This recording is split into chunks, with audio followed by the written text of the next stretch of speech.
10 vocabulary weeyaan waxaan ku baranaynaa daily routines caada maalmeedkeena ayaa ku baranaynaa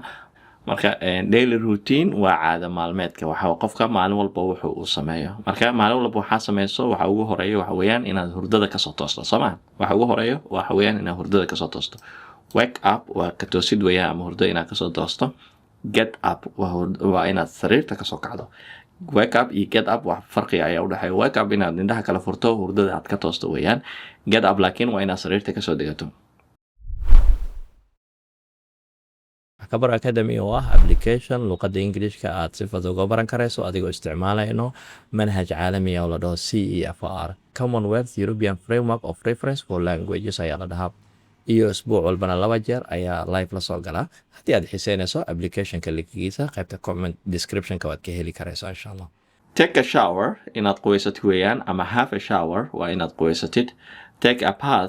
a bath shower iyo bath waxay ku kala duwan yihiin shower waa qubayska caadiga ah weeyaan oo hal mar jirkaada nadiifsanaysa laakiin take a bath waxa weeyaan mid raaxa ee la socoto ama aad bathtubka aad galaysid kadibna aad biyo qandacsanaysid kadibna waqti badan aad ku qaadanayso ayaa la bath marka have a bath asagana waa la mid weeyaan UK US ay kala yihiin brush your hair inaad tintaada hagaajiso and have breakfast eat breakfast inaad quraacato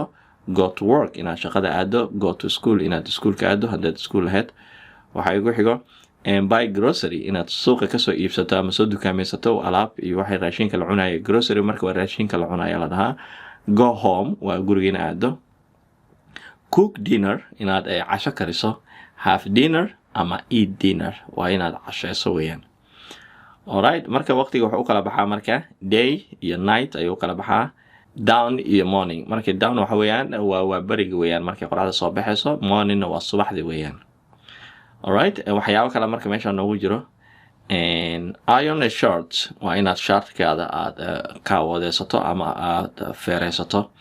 get dressed inaad labisato brush your teeth inaad ilkahaada nadiifiso wash your face inaad wajigaada dhaqdo start work inaad shaqada bilaado have lunch inaad qadayso and finish work inaad shaqadii dhammayso leave work inaad shaqadii ka baxdo and clean the table inaad clear the table ayaa ula jeeda sorry clear the table inaad miiska aad alaabta saarneed aad ka qaado ayaa la dhahaa do the dishes inaad suxuunta dhaqdo ama wash the dishes inaad suxuunta dhaqdo marka UK iyo US waa lahjadahoodu way kala duwan yihiin sida hadda Soomaaliga koonfurta waqooyiga ku kala duwan yahay oo kale ayagana lahjadahoodu ku kala duwan yihiin marka erayada qaarkood oo kale siyaabo kala duwan ayay u isticmaalaan do the dishes wash the dishes marka way ka kala leeyihiin marka waa inaad suxuunta dhaqdo weeyaan walk the dogs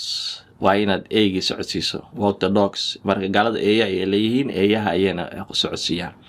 go to bed inaad sariirta seexato weeyaan inaad sariirta aado ama seexato alright afternoon waa casr weeyaan dusk waxa weeyaan gabaldhac weeyaan ama qoraxda markay si liicayso qoraxda ay xaroonayso evening waxa weeyaan habeenkii weeyaan fiidkii hore weeyaan evening alright late evening waa xilli dambe weeyaan late evening waa xilli dambe 5 saac habeenimo iyo wixii la midka weeyaan ama 11 habeenimo